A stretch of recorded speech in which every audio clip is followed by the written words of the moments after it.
gray, smoke-choked skies over the Donbas region of eastern Ukraine tell a story of brutal attrition and impending collapse. The focus of this relentless Russian offensive has narrowed to the city of Pokrovsk, a critical operational and logistical hub that for months has served as the backbone of Ukrainian defenses in the Donetsk Oblast. Today, that backbone is on the verge of snapping. Reports from the front line, corroborated by Western intelligence assessment, paint a grim picture not just of a tactical retreat, but of a strategic crisis rooted in a catastrophic shortage of manpower. The Ukrainian military, after years of devastating conflict, is running out of soldiers. This reality is now the single most important factor shaping the battlefield, overshadowing the flow of foreign military aid and the political rhetoric from Kyiv. The battle for Pokrovsk itself has devolved into a desperate, one-sided struggle. Russian forces, leveraging a significant advantage in artillery, aerial bombardment, and sheer numbers of infantry, are systematically dismantling Ukrainian defensive positions. The use of powerful glide bombs launched from aircraft safely beyond the reach of Ukraine's depleted air defense systems has become a terrifying constant for the city's few remaining defenders. These bombs, some weighing over 1,000 kilograms, obliterate fortified bunkers and command posts, leaving Ukrainian units isolated and vulnerable to follow-up assault by Russian armors, columns, and infantry squads. The sounds of explosions are no longer intermittent. They are a constant rolling thunder that speaks to the overwhelming firepower being brought to bear. What makes the situation in Pokrovsk so critical is the reason for the crumbling defenses. It is not a failure of will or a lack of courage, but a simple, horrifying calculation of numbers. Ukrainian brigades designed to be staffed by thousands of soldiers are reportedly operating at fractions of their intended strength. Companies that should have over 100 men are fighting with 30 or 40. Some platoons consist of a mere handful of exhausted veterans who have been on the front line with little to no rotation for over a year. The flow of replacements has slowed to a trickle, and the quality of these new recruits is a source of grave concerns for Ukrainian commanders. This manpower crisis is a national tragedy unfolding in real time across Ukraine. The government in Kyiv, facing the harsh reality of its dwindling population of fighting-age men, has implemented increasingly severe mobilization laws. The age of conscription has been lowered again, and exemptions for students and workers in certain professions have been drastically curtailed. The streets of major cities like Kyiv, Lviv, and Odessa, once bustling with life, now have a noticeable absence of men. Those who remain are often wary, avoiding public spaces where recruitment officers are known to patrol. These officers, often soldiers themselves wounded and unfit for combat, have the difficult task of handing out draft notice, a process that frequently leads to confrontations and public anguish. Videos circulating on social media show scenes that would have been unthinkable just a year ago. Men being pulled from city bus, taken from cafes, or stopped in grocery stores aisle and escorted to recruitment centers. Families are being torn apart, not by the distant threats of the front, but by the immediate actions of their own government in its desperate attempt to field an army. This has created a deep and painful social rift. While patriotism remains, it is now mixed with fear and a growing sense of fatalism. The question many Ukrainians are quietly asking is how much more their nation can sacrifice. The demographic pool of men who were willing and able to volunteer in the early stage of the war has been exhausted. What is left is a population weary of war and a government that must now resort to force to fill the ranks. The new soldiers arriving near Pokrovsk and other hotspots are often a world away from the highly motivated and well-trained professionals who initially blunted the Russian advance. Many are in their late 40s or even 50s with pre-existing health conditions and little to no prior military experience. They receive a few short weeks of basic training, often insufficient to prepare them for the complexity and horror of modern trench warfare. They are taught how to fire a rifle and apply a tourniquet, but they lack the deep tactical knowledge and unit cohesion that can only be built over time. The result is a tragically high casualty rate among these new arrivals, creating a vicious cycle where a constant flow of poorly prepared men is needed to replace those who are quickly lost. This dire situation on the ground has not gone unnoticed in Washington. The administration of President Donald Trump, which has consistently signaled a desire to end the conflict and reduce American entanglement, is closely monitoring the events around Pokrovsk. The unfolding collapse validates the administration's skepticism about the long-term viability of an open-ended commitment to Ukraine's defense. President Trump has reportedly expressed to his national security team that the current situation is the inevitable outcome of a flawed strategy that prioritized indefinite conflict over a negotiated settlement. His public statements have been more direct, emphasizing that American taxpayers cannot be expected to fund a war that the recipient nation no longer has the sufficient manpower to fight. He has repeatedly called on European nations to take the primary financial and military lead, framing the conflict as a European problem that requires a European solution. At the State Department, Secretary of State Marco Rubio has been striking careful diplomatic tone.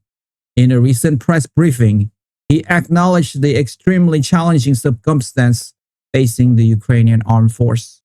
Secretary Rubio stressed that the United States continues to support Ukrainian sovereignty, but emphasized that a path to a realistic and sustainable peace must be found. This language represents a significant shift from previous year, moving away from declarations of unequivocal support for total Ukrainian victory and toward a more pragmatic approach focused on ending the fighting. Behind the scene, diplomatic cables from the State Departments to European allies have reportedly urged them to use their influence to press Kyiv consider negotiations, warning that a complete military collapse would be far more disastrous for Ukraine and European security than a negotiated settlement from the current positions of weakness. The message is clear. The window for a managed resolution is closing, and the fall of Pokrovsk could slam it shut. The view from the Pentagon is even more stark. Secretary of Defense Peter Hegseth, a former military officer, has been candid in his assessment provided to the White House and Congress.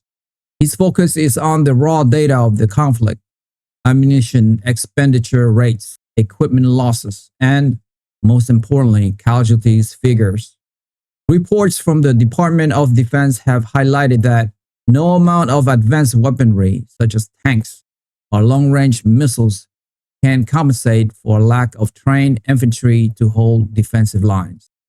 Secretary Hegseth has argued that continuing to send billions of dollars in military hardware to a force that cannot effectively crew it or support it on the front line is a misuse of American resources.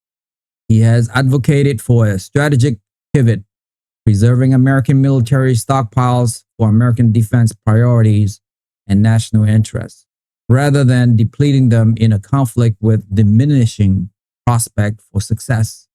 The Pentagon's analysis suggests that Pokrovsk is not an isolated battle, but a symptom of a systematic and perhaps irreversible decay within the Ukrainian military structure.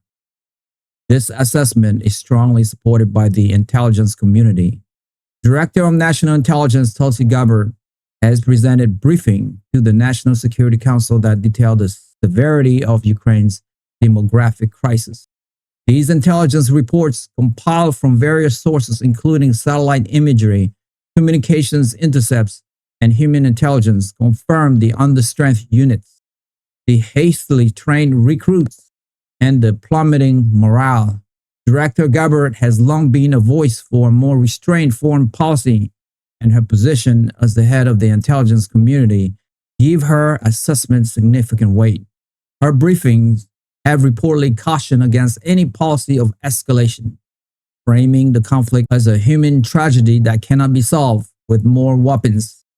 She has highlighted the Russian strategy of attrition, noting that it is succeeding not through brilliant tactical innovation, but through a grim, patient willingness to absorb losses while inflicting unsustainable casualties on the smaller Ukrainian population.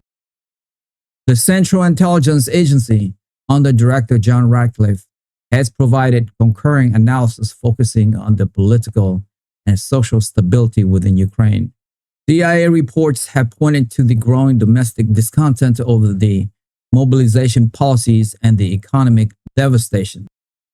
This internal pressure, the agency assesses, is making it increasingly difficult for the Ukrainian government to maintain a unified front and to continue to promise a complete victory that appears more distant than ever. The combined intelligence from both Director Gabbard and Director Ratcliffe has created a unified picture for President Trump. Ukraine is approaching a breaking point, both militarily and socially. This American policy shift has sent shockwaves through European capitals. For years, European support for Ukraine was built upon a foundation of strong American leadership and seemingly bottomless military aid. Now, with Washington openly discussing the need for a settlement and scaling back its role, leaders in Berlin, Paris, and London are facing a difficult choice. They lack the collective military industrial capacity to replace the United States as Ukraine's primary arsenal. They also face their own domestic political pressure from populations growing wary of the economic consequence of the war, including high energy prices and inflation. The potential fall of Pokrovsk is therefore seen in Europe as a terrifying precedent. If Ukraine's front line collapses, a new and far more dangerous security crisis could land directly on NATO's doorstep, a scenario they feel ill prepared to handle without decisive American backing. For Russia, the situation is a validation of its long-term strategy. After the initial failure of its campaign, Moscow shifted to a war of attrition, banking on its larger population and vast industrial resources to slowly grind down the Ukrainian state. The Kremlin is watching the political divisions in the West and the growing desperation in Kyiv with keen interest. The Russian military continues to press its advantage not just at Pokrovsk, but at several other points along the extensive front line, stretching Ukrainian defense thin and forcing them to make difficult choices about where to allocate their dwindling reserve. The Russian objective appears to be the complete capture of the Donetsk Oblast, and the siege of Pokrovsk is the key that unlocked that goal. Its fall will not only be a massive military victory, but also a devastating psychological blow to Ukraine, potentially triggering a wider collapse of the front and forcing Kyiv to the negotiating table on Moscow's terms. Back in Pokrovsk, the remaining civilians and soldiers are living through the final stage of this strategic calculation. The city is being systematically erased. The constant shelling has left few buildings untouched. The roads are cratered and littered with the debris of war. The Ukrainian soldiers holding the last line of defense are doing so with the full knowledge that reinforcements are unlikely to come and that their position is nearly hopeless. They are fighting for time, for each other, and for a nation that has already given so much. But courage alone cannot stop shells, and willpower cannot replace soldiers who no longer exist. The battle for Pokrovsk has become a somber monument to Ukraine's deepest crisis, a war in which it is running out of its most precious resource, its own people. The outcome of this battle will likely dictate the course of the war and the shape of peace for years to come. Many of my listeners, like 70%, haven't subscribed to my YouTube channel. And so many of you don't even know that you haven't subscribed. And that is actually what makes the show going. It's almost like you're making a donation to the show. So that's why I ask again and again, because it enables us to grow and grow and grow. And we're going for the long haul here. And listen, if this is your first time listening to Sohain Rich, you don't have to subscribe. You guys, your first one's on me. But if you have watched this show before, it's like you are a freeloader now. So all I would ask you is, if you have seen this show before and you like it, help me, help my team here. Hit that subscribe and like button now, and we will continue to build this show for you. That I swear. Thank you to all of you guys who have subscribed. It means a lot to me. Thank you so much. That's all for me for today. I will see you soon. Bye for now.